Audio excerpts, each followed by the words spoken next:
Well, it says we're live. Hello, everyone. Hello, hello. It's Tuesday. It's 4 o'clock Pacific, 6 o'clock Central, 7 o'clock Eastern, midnight in Dublin, 1 a.m. in Milan in Italy, 8:30 and 9:30 a.m. Wednesday morning in Australia, somewhere around 3 in the afternoon in New Zealand, I believe. And please tell me about that. And it's Facebook Live. And we are good to go. And my guest today is Dr. Sally Lamont. And we have a critically important topic to talk about, and that is how do we strengthen our immune system and what can we do to protect ourselves in this time of such crisis? So Dr. Lamont, welcome. Oh, I caught you at a bad moment there. I took a sip. I'm a well-hydrated gal. Well, that's critically important, isn't it? Hydration. It really is. Thank you. I'm so happy to be here with you today. Oh, thanks so much. And Marzi says hello to everyone, and Gio is saying something. I can't quite interpret baby cries yet, but he's saying something right now, so maybe it's hello. I'm going to pull up usually Marzi pulls this up for me, but I'm going to pull up today on my Facebook to see who's out there and to give you guys some acknowledgement. So here we go. Let's see. It'll take me a minute. So Dr. Sally, let's start with some 101 basics on immune system function. Now, are we destined to have an immune system that works the way it's always worked, or can we make some changes? Oh, we can definitely make some changes. I think so many of us just think that this body is static, it's controlled by our genes, and that we don't really have a lot of flexibility or ability to contribute to it. But I don't think there could be anything further from the truth. I mean, when we eat and live in a way that supports our health, our immune system follows, and it can really go from weak and vulnerable to much healthier and imbalanced when we take good care of it. So what's the first thing on the checklist that you'd like to talk about here tonight? Well, we've already talked about water. Let's stay with water for a minute. How important is water to this process? Well, water is the fluid that comprises about 70% of our body, just like the earth. And it is what constitutes the form of the blood and the oh so important lymphatic fluid. So when we're dehydrated, everything slows down: kidney function, liver function, and certainly immune function. So I'm a big proponent of eating, first of all, a diet that's rich in fruits and vegetables, which naturally come with a lot of water. But beyond that, we drink, I'm kind of in the eight ounce glasses a day group, so 64 ounces. Is that how you feel about it, Dr. Tom? If we are not hydrated well enough, we accumulate debris from the exhaust of our cellular activity. And yes. if we can't get that exhaust out, it accumulates, and that's what we call toxicity. Yeah. You back your car into a snowbank, and the exhaust pipe gets full of snow. That smoke's going to come back into the engine. And that's what happens with us if we aren't hydrated well enough. And we recommend a formula somewhere between a ½ ounce to 1 ounce of water per pound body weight. For example, Marzi's primary lactation coach is emphasizing 1 ounce per pound body weight. And so that's a lot of water, which means Marzi, as she says, I'm going to be peeing all day. You say, well, yeah, that's the idea, is to make sure you've got plenty of hydration and there's not a lot of accumulated debris, because if there's accumulated debris, it gets into the breast milk, which gets into baby, whose immune system is so compromised because it's not developed yet. It takes, the first 6 months of a baby's immune system is really mom's immune cells being transferred to baby. That's primarily because baby's building the immune system after birth. So hydration's a critically important tool here, just critically important. Agreed. So Dr. Sally, what's next on the list after water? Well, I really want to help your listeners make the connection between the way we eat and live and the function of our immune system. And I think it starts with doing a little like immune system 101, because we have the ability to use this winter and this spring to really grow our health so we can come through this pandemic stronger than when we went into it. And I kind of think we have a magical immune system that's underappreciated. I want you to think of your immune system as your body's internal defense team, almost like your military. Even though I'm not much of a military person, it's a very good example because it's working 24/7 to protect you from foreign invaders. So if you kind of think of yourself as the king or queen of your kingdom or queendom, and your body as that homeland, and you then think of your immune system as your personal internal defense team, that's a good way to start. Now, we tend to think of, organs as like the heart and the liver. We know vaguely where they are, but the immune system is scattered around our body. We have lymph nodes in our neck and armpits and groin and all around our intestinal tract. We have glands like the thymus gland and tissues like the bone marrow, and then specialized white blood cells that we'll talk about that coordinate and work as a team to prevent us from invasion by foreign invaders like viruses, bacteria, parasites, pollens, toxins, and allergens, certainly. And there are three main branches, and this is one I know that's dear to your heart, Dr. Tom, and that is the protective barriers.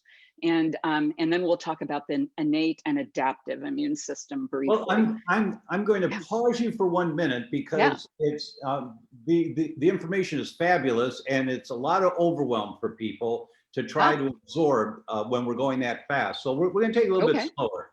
So we talk about the immune system. I've talked about it for years as the armed forces, and so I'm right with you on that whole concept. Let me just give a shout out though. Marilyn was the first one here today. Marilyn Lambert says, hello from Newfoundland. My daughter Brittany is listening with me tonight for the first time. Hi, Brittany. Welcome, and thanks for being here for that. Brenda says, hello from Kentucky. Glad to hear baby and mom are well. Thank you, Brenda. Amal's here and says, thank you for showing up every Tuesday. Great for community and support. Thank you, Amal. Rich is here from Cleveland. Kat's here from Kentucky near Cincinnati. Marianne's here from Akron. Errol's here. What do you recommend for PTSD? Is it EMDR or hypnotherapy or limbic system retraining? That's a complicated question to answer, Errol. PTSD, I think, and I'm going to ask Dr. Sally for her opinion on this also. But to me, the first and most important thing is to recognize, hey, I've got, I'm having sensitivity reactions to something I've experienced in my life. And we can put a name on it like PTSD.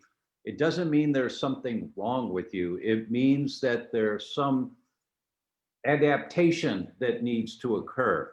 And in terms of what that adaptation would be, it depends on the individual. And I don't mean to be evasive, but for some people, your question's right on the money, Errol. Hypnotherapy is great. For some people, EMDR is great. For some people, meditation is great. For some people, prayer is great. The first thing, if you're looking and you don't have a coach to guide you in this right now, and because you're asking a critically important question, the first thing is to recognize, okay, I need a little help here. And you're doing that. So you're already past step one. Then just ask for, just close your eyes and say, I need a little guidance here. Whether you're a religious person or not, The phrase that Marzi has taught me so many times comes from Dr. Joe Dispenza. And that is, it's time to stop living out of the memories of your past and rather your visions of the future. Now, that's easier said than done, especially when there's been a trauma that's created a PTSD um, override in our day-to-day living. But as you think about and you put a little time into imagining a future that you'd really like for yourself, then things start lining up and the right people come along or the right information comes along for you. That's the place to start. I can't tell you that one's better than the other because my experience has been that's not the case. Hypnotherapy is great. EMDR is great. Prayer, walking meditation, depends on the individual. And if you try something, my rule of thumb is I give it 3 shots. I suffered PTSD when my father died. It was very sudden and unexpected. And I noticed that when I would be working with patients for weeks afterwards, I was a chiropractor, and so people are laying on the table, and all of a sudden I noticed tears are falling on the person's shirt. They're on their stomach, and I'm, what? Oh, that's me. My God, that's me. And then I realized that I had some PTSD going on, and I didn't know what it was. So I needed some help. And so I need some help here. And I did a rule. I had a rule. All right, I need to find a therapist to work with. So I can just share with you my experience. And that was, I said, all right, I'm going to try somebody and I'll give them 3 visits. If I don't know I'm in the right place within 3 visits, I'm out of there. That I should see some changes right away, within a few visits. So I said 3. I went through 5 therapists, literally. And it was the 5th therapist. So the first 4, 3 visits each, that's 12 visits over the course of a few months. I didn't feel like I was making headway. And then the 5th person, I knew right away in the first 5 minutes, this is where I need to be. So you have to have persistence when you're looking to address a traumatic incident that's occurred in your life. No matter what it is, you have to have persistence and know that it's not you if the results aren't coming. If you're really like putting your effort out and the results aren't coming, you just have to find the right guide, if you will. It took me 5. Yeah. Took me 5. Dr. Sal, you want to elaborate on that a little bit more? Well, I agree with you. The therapies that I have found to be most effective in my patient base, it's EMDR. There is something very interesting about how the brain can be rewired with that. But I agree, it takes patience, time, willingness, and true openness. And I'll add one other thing that's it's a little daring to share, but for some really severe cases, I'm sure you've heard this too, Dr. Tom, psilocybin mushrooms are being used that in therapeutic settings. This isn't just do it at home and have a party. This is guided work, but it is immensely helpful for a lot of people who use it. There's a lot of studies that have been coming out in the last, I'd say 8 or 9 years that I've experienced on that topic of low dose psychoactives, which is what most pharmaceuticals are. They alter your thinking. Most pharmaceuticals, they alter your brain hormones called neurotransmitters, where low dose psychoactives have been shown to be really effective in some cases. Now, it's interesting you said that your patient base is an EMDR base. Can you tell us, for those that don't know, what is EMDR? I don't know that I can recite the name of it exactly. Eye movement, but it is a treatment where there is it is the eyes follow a wand usually, and there is something about the way that the brain processes that through the optic nerve that rewires and unlocks the trauma as I understand it, from the therapists that I work with. And if I'd known we were going to talk about this, I would have brushed up I on that. understand. No, I understand, but you're right. Eye movement is a temperature gauge on the dashboard of your outer body. You know, if you think of a car, there's two ways to measure the temperature in the engine of a car. Some cars have a hot light that comes on the dashboard. That light comes on too late, can't drive anymore, shut the car down, fix the problem. That's when you get a diagnosis of schizophrenia or major depressive disorder. The hot light's on the dashboard. Other cars have temperature gauges that say you're going the wrong way here. And Ella, it sounds like you're in the temperature gauge category. You know, what can I do for PTSD?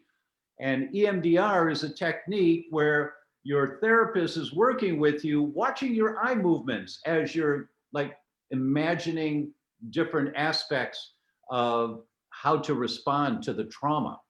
And it gives them guidance on how to work with you. So it's a great technique. I got the title. It's Eye Movement Desensitization and Reprocessing. Way to go. And that says it all, doesn't it? But Ella, I've got to tell you one more thing. You know, I taught martial arts for many, many years. It's where I thought my profession would be when I was young.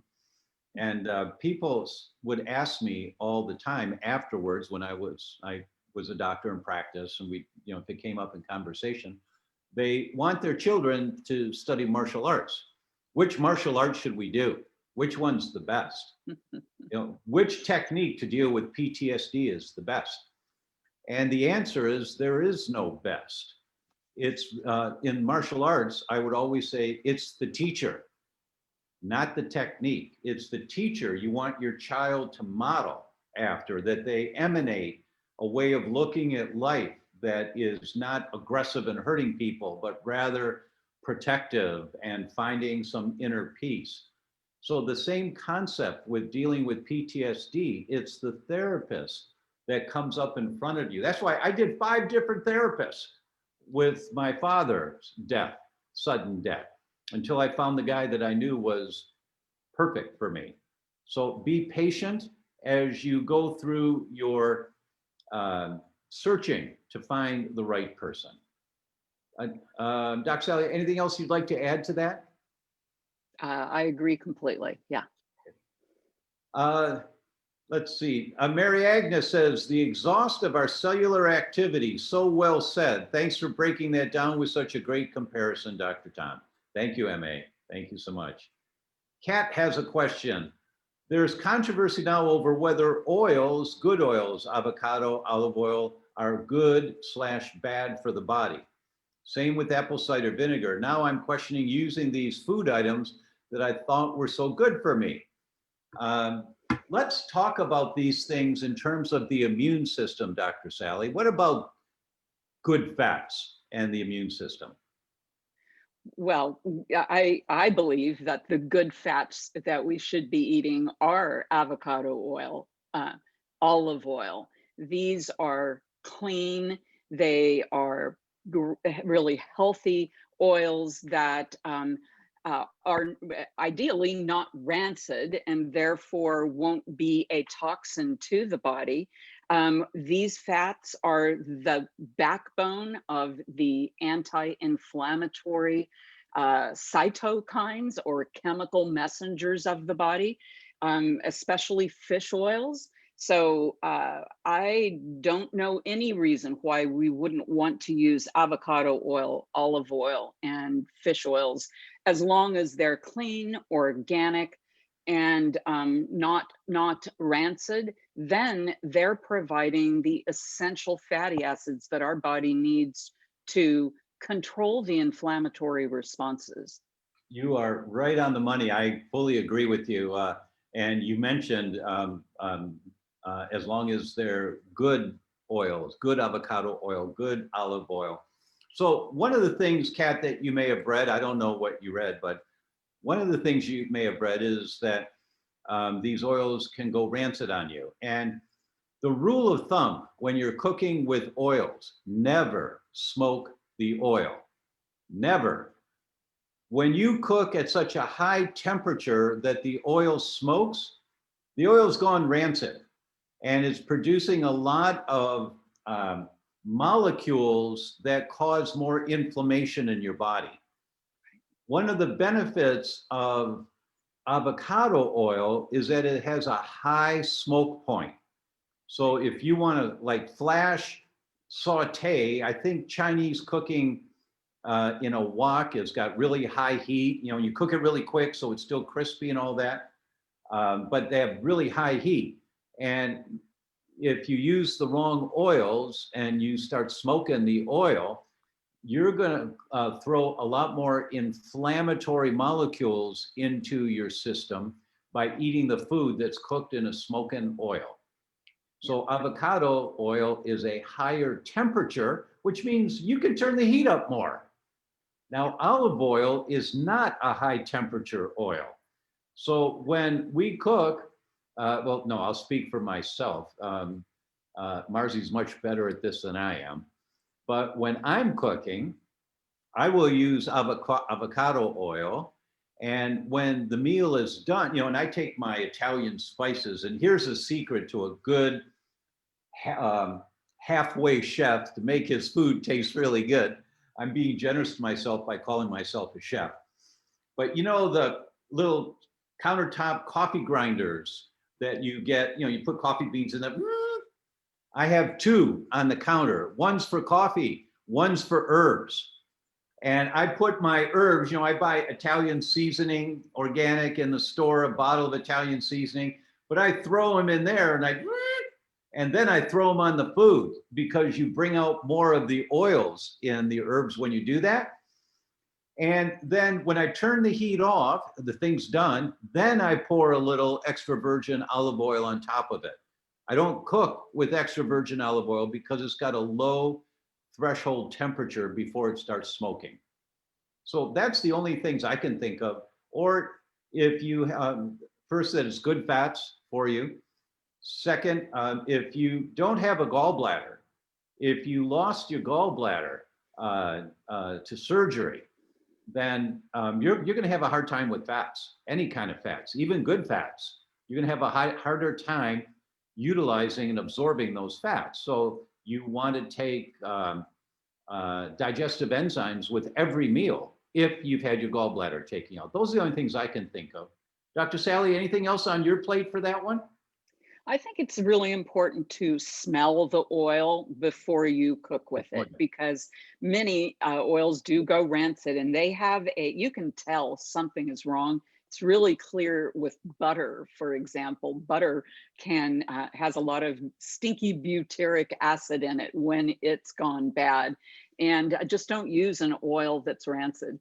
And I too have two coffee grinders, one for spices primarily, and pulsing coriander, cumin, fennel seeds to put into curries. And if you toss those into the oil as you're heating them, it really releases those aromatic oils. But I'm with you, avocado oil is the preferred cooking oil. And I do cook with olive oil, but I don't crank it up. I leave that. I do not go beyond the medium temperature there. And it's best for dressings and as a finishing oil, like you said. Right, right. So let's go back to immunity here. And you know, with your experience, what do you think? What works to strengthen one's immunity? Well, eating a clean diet that is providing a range of the phytochemicals, the colors of the rainbow in your fruits and vegetables. So we have to have really our own USDA has at times recommended as many as 9 to 13 servings of vegetables and fruits per day. I think they've got it at around 7 now. That really have all the colors. These phytochemicals, they're actually the pigments in these fruits and vegetables, communicate with our genes, with the nucleus of the cell, and instruct it to function properly across the board, reducing the risk of a range of chronic diseases and helping our body function properly. So that's the platform. To that, I want to make sure we have the high quality oils we've been talking about, including fish oils, because they are really providing that EPA and the also important brain essential fatty acid DHA, which young mothers all supplement with these days. And then adequate protein. And the kind of protein really probably varies with the individual. If one is committed to a vegetarian or vegan diet, you'll be getting that from grains and beans. Many of us, and I think you're with me here, Dr. Tom, require a little bit more protein and thrive with some flesh protein in our diets, because those have readily available all 9 essential amino acids. Especially as we age, we may need a little bit more protein because our immune system goes through what's called immune senescence, which is simply the aging process. Our immune system gets old by the time we're into our 60s, 70s, 80s, and 90s, if we're not eating right. When we eat right, we can keep not only our immune system, but our overall health functioning well. So I want to see a platform of veggies and fruits, essential oils, protein, and enough starch in the form of whatever one might be able to handle with certain grains and beans. I know in the autoimmune protocols, we have to limit those, but we want to make sure we get some sweet potatoes or some butternut squash. So we have something, especially during these cold winter months, to keep us satisfied. Really good answer. Thank you so much. Shanquila has a question here. Really good question. Hi, can toxins like mycotoxins and glyphosate, gasoline additives accumulate over time, or are they in and out of your body very fast? That's an interesting question. And it varies with the toxin. That's right. That's right. These fat-soluble toxins, they store in your fat cells. You know, you don't get more fat cells after the age of 2, maybe 3. We've got the number for life, but they just get bigger and smaller. And what do they get bigger with? Toxic crud that your body says, your brain says, get this off the highway, get this off out of circulation. So your fat cells are the depositories of all of the toxic crud that we've been exposed to if your body can't detox and get rid of it. So yes, this stuff is accumulative in your body. And when you do a detox program, you have to do it gently. We always recommend stepping into it slowly, because if you go aggressive with a major detox right away, you can flush out a lot of this stuff out of your fat cells really quickly, and you get pretty sick. Doctors in the old days used to call it a healing crisis. Well, you're having a bit of a healing crisis. You'll be fine. No, it was too many toxins being released too quickly, right? You got to slow the process down a bit. Yeah, those fat cells are a reservoir for toxins. And we used to think that they were just a storage spot, but in fact, the fat cells are now considered a reservoir for those pro-inflammatory compounds. So yeah, we do release that. And what about the mycotoxins, though? I'd like to hear your thought on that. Oh, mycotoxins accumulate in the body substantially. And when people are identified, you know, there's 2 tests that we recommend. We'll post the links for the 2 tests here. One is from Great Plains. It's a urine test that looks at the exhaust from mycotoxins. And the other one is from Vibrant, their fungal panel that looks at antibodies to mycotoxins. And when we store, these things get stored in your cell, in your brain for years and years. You have to get them out. So the first thing you do when you identify this person has a mycotoxin problem, look for the source. Where's the source? Is it where they live? Is it where they work? Have your home professionally checked and then remediated if need be. And if you can't find a source and you don't live in the woods where there's mold spores in the air, then you're dealing with the cumulative levels inside your body. We've had patients like that over the years where they moved out of a moldy house and 2 years later, they still aren't well. They're better, but they're not well. And they're crystal clear the place they live in now. They've checked it. There's no mold there. And it's in their body. And you got to flush that stuff out. Part of that is saunas are really excellent for that. Almost essential in my view. Aerobic exercise is essential. Slowly flushing this stuff out, lots of water, hydrating, and some detox supplements to help. Dr. Sally, anything else you'd like to add to that? Not at this time.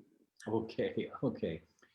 Cheryl asked, do you use LDN for autoimmune diseases? Yes. LDN is low dose naltrexone. It's very helpful for symptom relief. It doesn't deal with arresting the development of the autoimmune disease. It's really helpful for non-traumatic, safe pharmaceutical symptom relief. It's excellent for that. Jennifer asks, is vitamin D2 good for immunity? Doctor prescribed D2 instead of D3. Dr. Sally, you want to start with that one? Well, I'm a bigger fan of vitamin D3. That's the form that is easy for our body to use, and it is essential in this pandemic.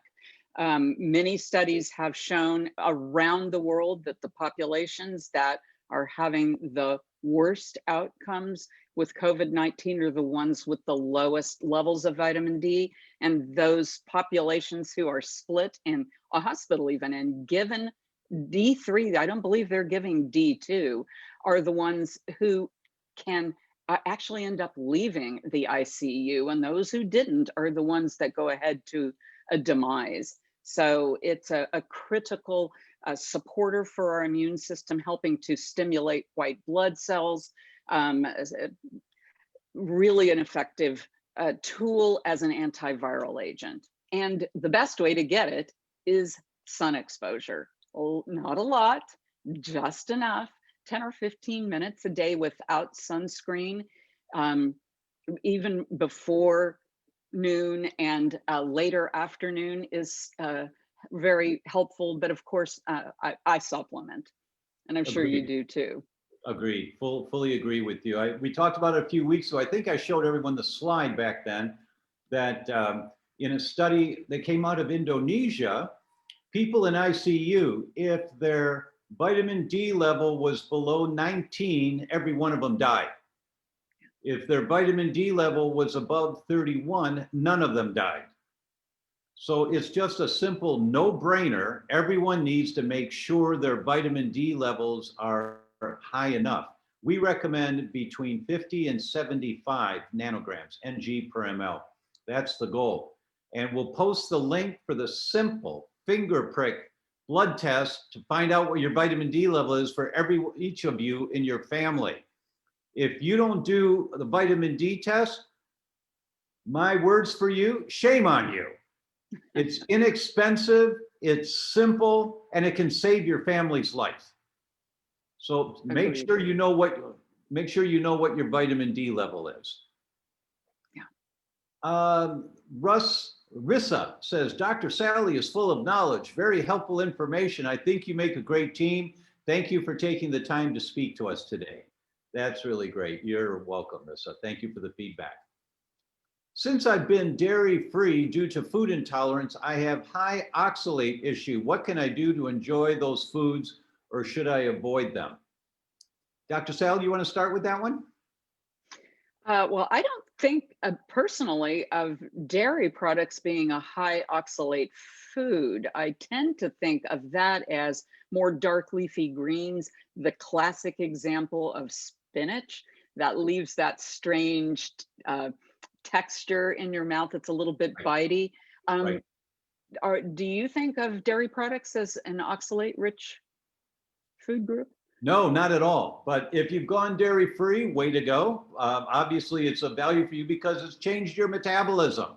Absolutely. And your metabolism's out of balance, and you've taken a step in the right direction, but there's more you have to do. And don't write to me here now and say, well, what do I have to do? I don't know what you have to do. You have to be checked by a functional medicine practitioner to figure out what you have to do.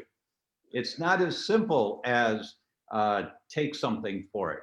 No, but I'm not aware of dairy being an oxalate food or having a direct impact on oxalates. But when you go dairy free, you've changed your metabolism. Way to go. And my guess is it's somewhere in your microbiome that's where we're going to find the answer to that one. That would be my guess, but you have to test to find out where it is that we need to go. And I just want to add, I am with you on getting dairy products out of our diet, especially cow dairy. It's one thing to have a little sheep and goat cheese from time to time, but the milk itself it does contribute to mucus production. So Right. especially now in these winter months when we tend to pick up a little bit more mucus, mucus is a reservoir for microbes to live in, and cutting back on your dairy intake is one of the wisest things you can do. Critically important, critically important. And I was talking about it's embarrassing to say 40 years ago, but we would say, look, milk is meant for a cow. Do you want to look like a cow? And if you just sit in a coffee shop and watch the people go by, unfortunately, so many are packing extra weight. And most of them say, oh, but I love my cheese. And don't associate that these proteins you're getting are creating so much mucus, as Dr. Sally just said, and you can't digest these proteins thoroughly, and you get this toxic residue that gets stored in your fat cells, and you get bigger because your fat cells are plugging up. And this mucus, we used to talk about that a lot. I don't think we've ever had a case of recurrent sinus infections or recurrent ear infections that we didn't make dramatically better just by getting them off dairy. That's the first step, because mucus, when people have recurrent sinus infections, Mrs. Patient, or recurrent ear infections, your daughter is a human petri dish. Remember petri dishes that bacteria grow in? Well, when you eat dairy, when you get all this mucus and like that, you get all this mucus, bacteria loves to hang out in your sinuses or loves to hang out in your ear canal because there's no white blood cells, there's no immune system in the mucus because there's no blood vessels going into the mucus. There's no lymphatic vessels going into the mucus. It's just mucus. It's a petri dish. So bacteria grows in there, and when there's so much bacteria, now it touches up against the side of your ear canal or the side of your sinuses, and now you get inflammation on the side of the ear canal. Now you hurt. Now you've got an ear infection. Well, you've had an infection for weeks, most likely, but it was just in the mucus. That high concentration of bacteria was in the mucus. So the first thing you do for recurrent infections is get the mucus out. And the first thing you do to get the mucus out is get the dairy out. Oh, but I love my cheese. We'll put that on your tombstone. She loved her cheese. And even worse is the ice cream. Those who will sit down and polish off a pint of ice cream at night. It's got allergens, casein and whey, and the lactose, the sugar. It's honestly an inflammation promoting food group. Now, I'm wondering what you think of something that I think we both saw at a conference. It's camel milk. Can you give me your thought on that? I sure will. Before I do that, I have to comment on the ice cream. I have to come clean here. That in the 1980s, I opened my practice, working 12-hour days. Working really hard. Enjoyed it quite a bit, but I'd come home and I'd be really tired. And I'd often have a pint of Haagen-Dazs in one sitting, an entire pint, but only honey vanilla because there was no sugar in it. That's how I tried to rationalize that garbage in my mind. Oh, there's no sugar and it's fine for me. No. And I used to do triathlons. I stopped doing marathons because my knees started acting up. And so I was doing triathlons at that time. And I was getting chest pain on occasion. And by then my father had died of a massive coronary, and so I was worried. So I went to what I thought was the best cardiovascular treatment center in Chicago and ran all their tests. I scored off their charts, very healthy, no problem. I said, well, where's my chest pain coming from? Well, we can give you a prescription for nitroglycerin. No, where's it coming from? Well, we don't know. We don't know where it's coming from. And so I had the chest pain one day again. And I said, I need some help here. I need some help. No,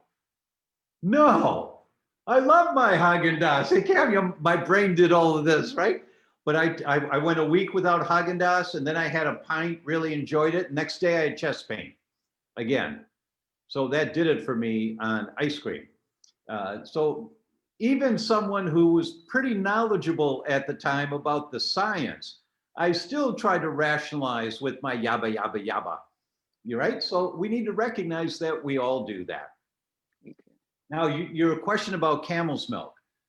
It turns out that the milks that have been shown in general for most people to be safer if they have a cow milk sensitivity are goat, donkey, reindeer, and camel. Now, if you're in Alaska, reindeer milk is readily available. But if you're in the Middle East, reindeer milk is not, but camel milk is. And it turns out there's I believe they're an Amish group out of Arkansas that has a camel milk farm. And I met them at a conference one time. I always walk around and meet the vendors when I'm there. And really nice fella, really nice. And I said, camel's milk? He said, yes. I said, you guys are raising camels? He said, yeah. Showed me some pictures on. Okay, why camel's milk? And he started explaining a little science that he knew about this. And that caught my interest. Well, can we send you some, Doc? Can we send you some? And I'm trying to be polite, and I say, sure, thank you. So I gave him my card. They sent me some camel's milk. I put it in the refrigerator, but I can't imagine drinking the milk of a big, ugly, hairy animal like that. I just couldn't imagine it.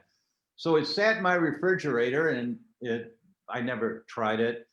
And a few months later, I'm at another conference. He's there again. He said, what'd you think of the milk? And I said, oh, I'm sorry, Matt. I travel so much that I didn't get to it in time. Well, we'll send you some more. Okay. So they did, and I tried it. It was really good. It was really good. It's a little bit lighter than cow's milk. It's not as thick, but not as fatty. Not as fatty, but easy to digest. No problem at all. No mucus for me, no chest pain, nothing. And so I have been recommending camel's milk, Dr. Sally, now for about 4 or 5 years as an alternative. And I believe we've got the link. We'll post the link here for the camel's milk that we recommend. They're grass-fed camels, and no antibiotics, nothing else to them. So it's a safe milk. Okay. I too found it palatable. Nancy asked, do you think it's helpful to do liver flushes? How about coffee enemas? Dr. Sally, what would you say? Wow. Well, I worked with coffee enemas 30 years ago when my first husband, the brilliant medical doctor, John Lamont, had cancer, and we did everything. It's part of the Gerson therapy. It is said to draw toxins out of the colon very effectively. You definitely get a buzz off of it because it is still being absorbed through the intestines. And I think it is potentially a valuable treatment. But what was the one right before? There were two things she mentioned. Liver flushes. Yeah, now that's a bit more challenging because those often, depending on what they are, how they're done, may include lemon juice and pretty large quantities of olive oil. And Dr. Tom, you mentioned earlier gallbladder disease. if you have gallstones, that is certainly going to get the bile flowing. And if those stones are very large, they can get stuck in the bile duct and create a problem. If you know they're small, that's one way to do it. But I kind of prefer using herbs like milk thistle and dandelion, and supplements like N-acetylcysteine, herbs. Yeah, I would go with beet leaf, Russian black radish, dandelion, and milk thistle, probably before I do the oil and lemon juice flushes. How about you? Um, Two things. Coffee enemas can be of value, sometimes great value. The potential downside to that, and it's not a big deal, but it gives a little more vulnerability to having a sensitivity reaction. We hear that coffee is great to enhance your health and increase longevity. And then we hear that coffee puts you at risk of early death. And there are studies on both sides of the equation. But the difference is, do you carry the gene CYP1A2?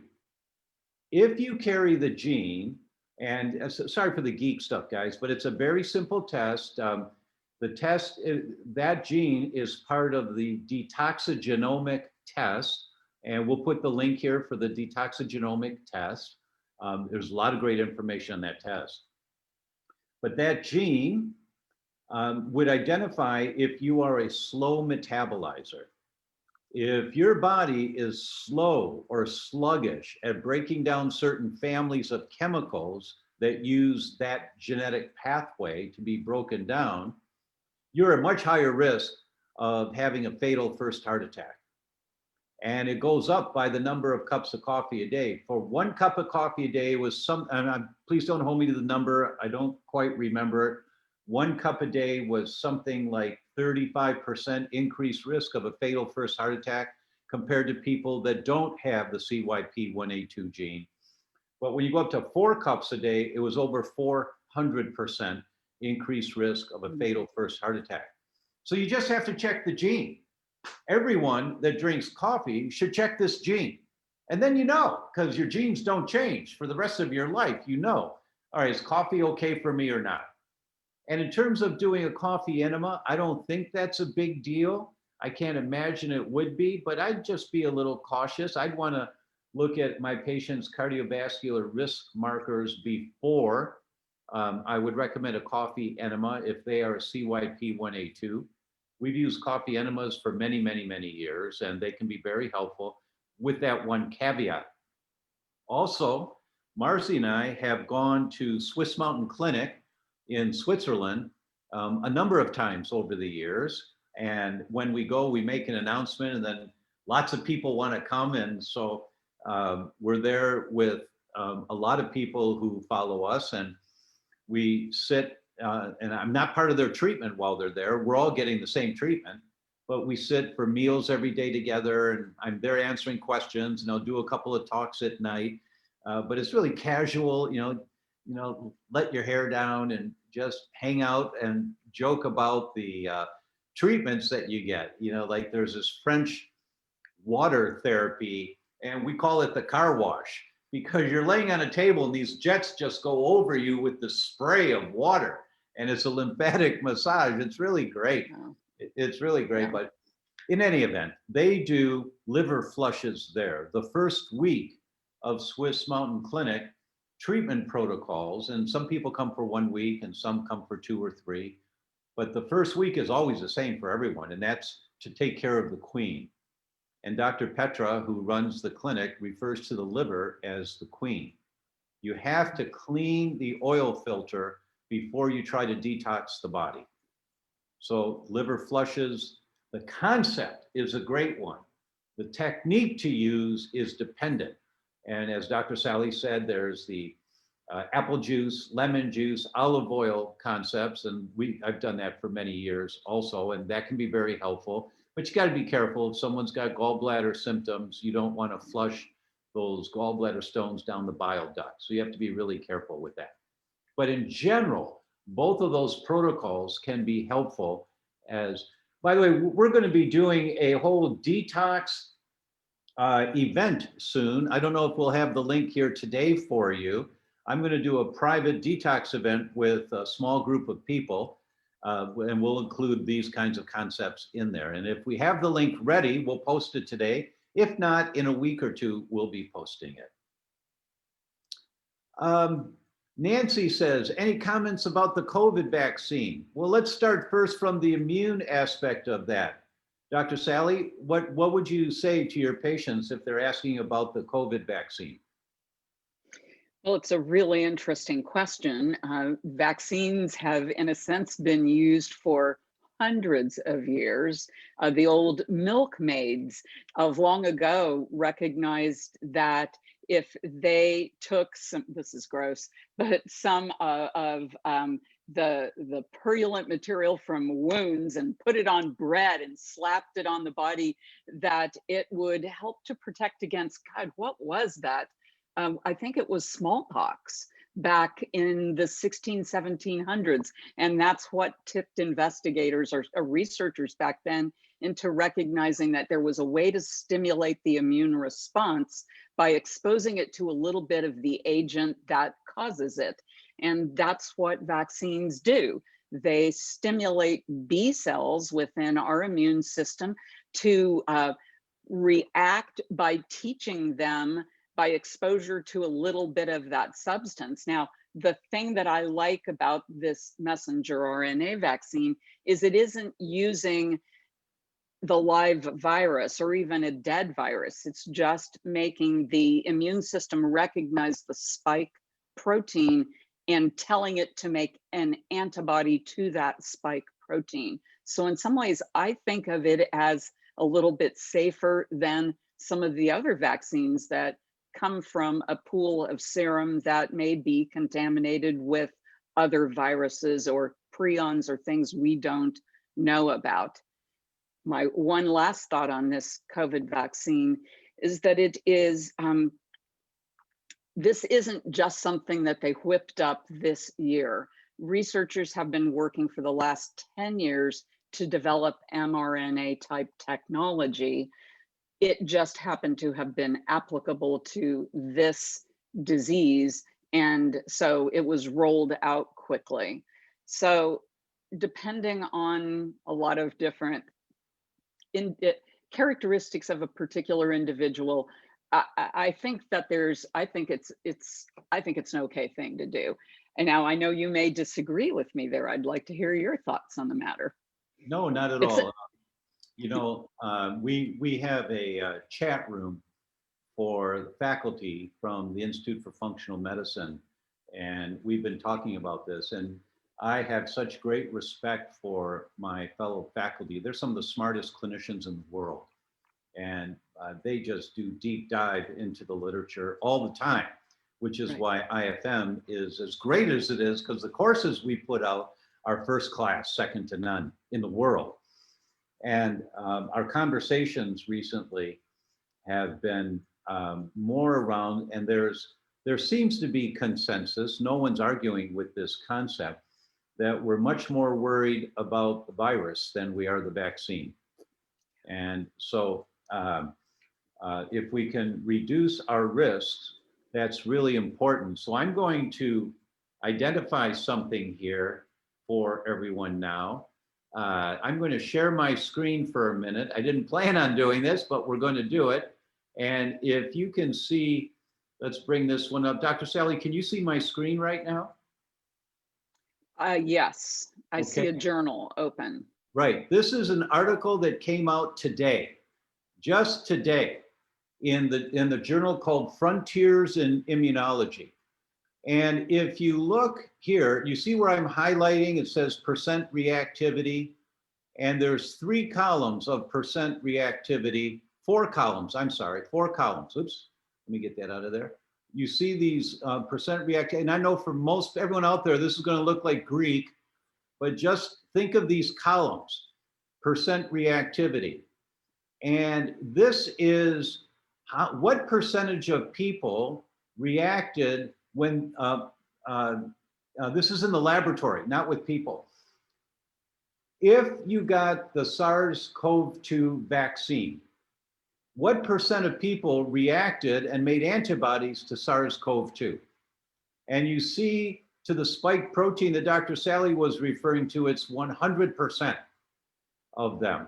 And all the way across the board to the next protein, the nucleoprotein, which is part of the virus, or the envelope protein, part of the virus, or the membrane protein, part of the virus. So that's the gift. Now, as you go down this list, what percentage of these tests reacted to different human tissue? It's called molecular mimicry. And if you can see the numbers here, let's see, let's go down. S100B is part of the blood-brain barrier, 9% to the spike protein, 22% to the nucleoprotein, 2.5% to the envelope protein, and it goes on and on, all the way down. These are all on this column. Here's collagen, here's synapsin, that's part of your nerves, Dow protein, that's part of what's in your brain, and insulin, and phospholipids, that's what's in your bloodstream. So this concept, these numbers are jaw-dropping. And what it means, so I stopped sharing screen now. And what this means is that if you get the vaccine, there is the potential downside of down the road having an autoimmune reaction to your own body if you're sensitive to it. That's the potential. That's not great.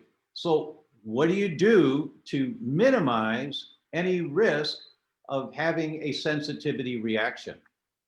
You develop an anti-inflammatory lifestyle right now so that your immune system is as strong as it possibly can be. So you prepare yourself to receive the vaccine.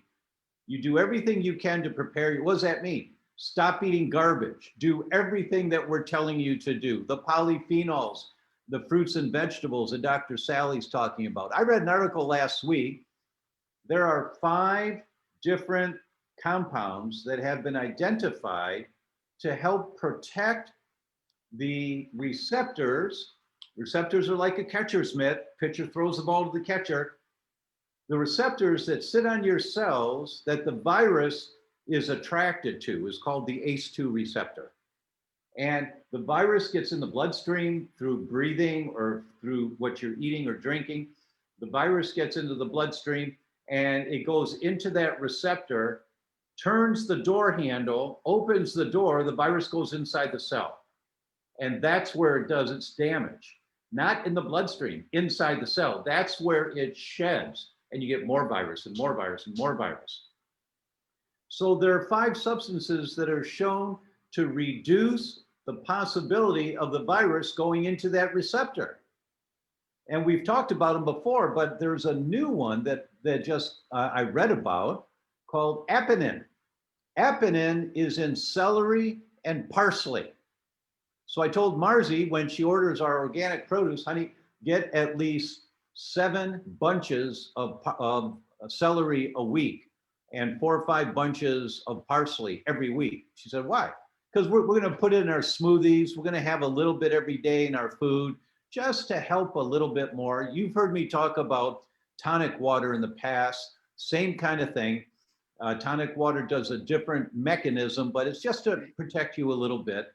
So just make sure that you're doing the things that you're learning to have an anti-inflammatory lifestyle. Critically important.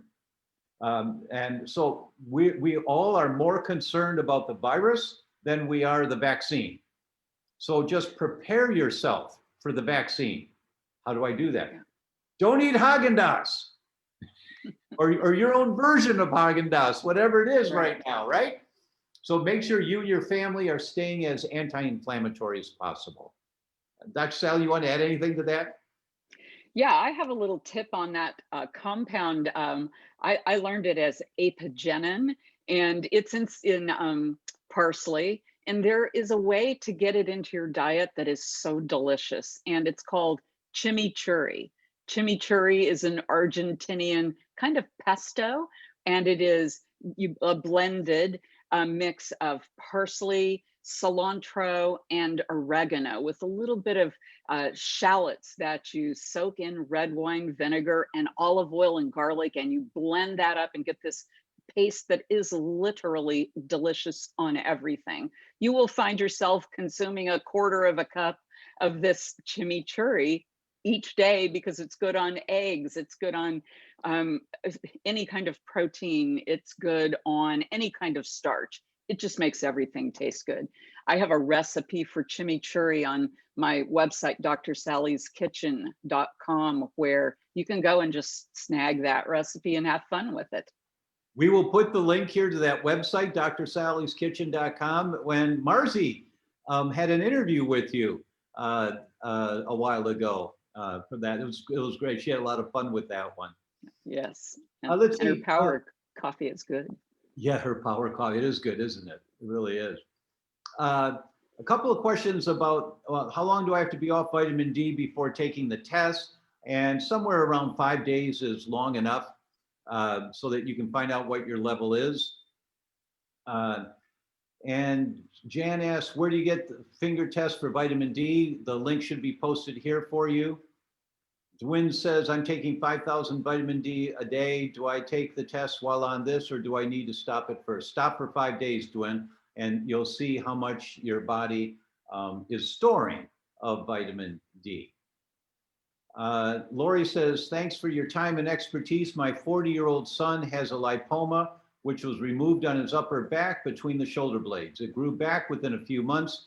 What would your protocol be to find the root cause? Do you think it should be removed again? Dr. Sally, do you want to start with that one? You know, lipomas are little benign fatty tumors. They are so common and they seem to run in families. Not everyone gets them, but many people do over the course of their life. So they are frustrating to the people that have them. I have one thing I've seen make them go away is to do some fasting, really cutting down temporarily your intake of fat, and they just kind of shrink. But once you introduce fat again, they can often regrow. I've seen people inject them with agents to try to shrink them. They are difficult to get rid of. So I don't think you can successfully treat the lipoma. You have to treat the body with lipoma, yeah, which is why is my body making these fatty deposits? Well, let's look at your fat metabolism. Let's look at what your diet is. Let's look at your digestive capabilities. Let's look at your microbiome. There are so many things to look at. That's a functional medicine dream case because they usually respond really well once you know where the problem is, but you have to look to see where is the imbalance. How is that occurring? Linda Lou asks, what about grass-fed kefir or yogurt? Grass-fed is always better, and the bacteria in kefir and yogurt help to break down some of the protein structures, not so much the fat structures. But you can easily get and make coconut yogurt, coconut kefir, even goat yogurt. You don't have to use cow. So our recommendation is to avoid cow whenever and always, bottom line. and coconut kefir is so delicious too. Yeah, And it's still supplying the same Lactobacillus acidophilus species. Dr. Sally, Jennifer asks, what about probiotics relating to immunity? That's an interesting question. There are, in other words, is there a specific type of probiotic that we're looking for? I can tell you that probiotics, the microbiome is intimately connected with our immune system.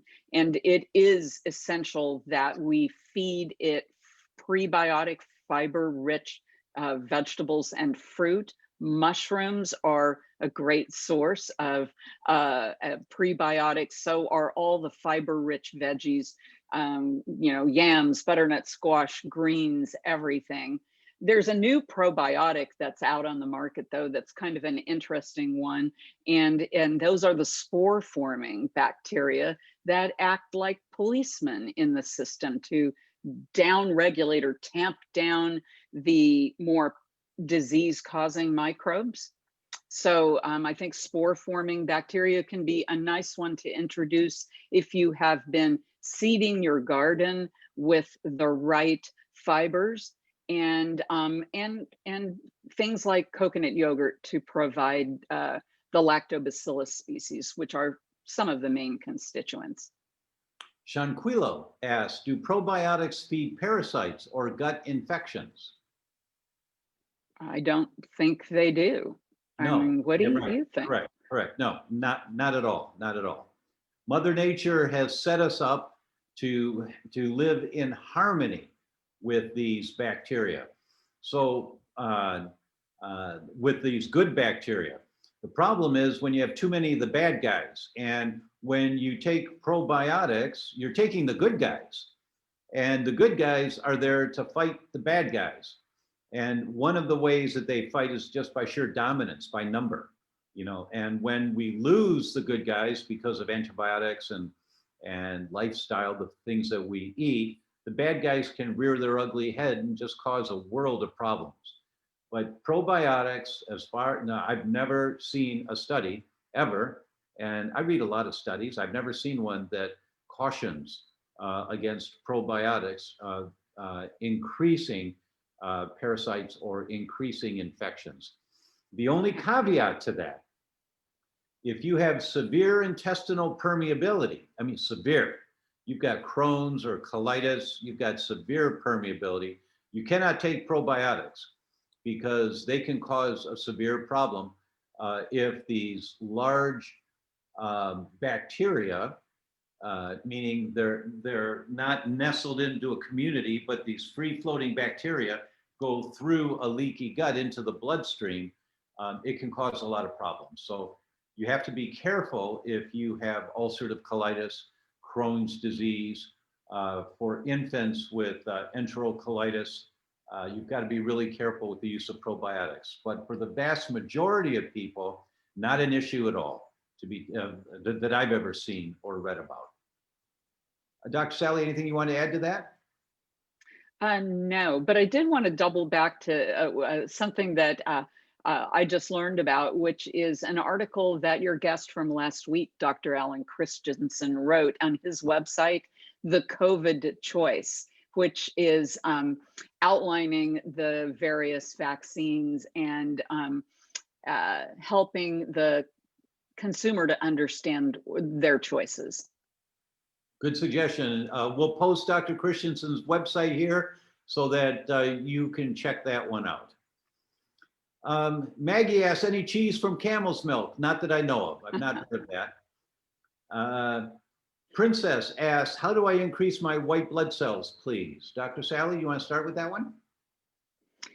Well, it's an interesting thing. We want to have our army at hand. We don't want to have super high levels of white blood cells all the time, which, I mean, like 10, 11 can be indicative of inflammation in the system. But to strengthen our white blood cells, I think it's important to, first of all, eat an immune supportive diet, rich in those veggies and fruits of all colors. And then you can use botanical medicines like echinacea, and even mushrooms help to strengthen and stimulate our white blood cells. I actually pulled something I wanted to show you guys. It's a little bit crazy, but I am growing a mushroom farm.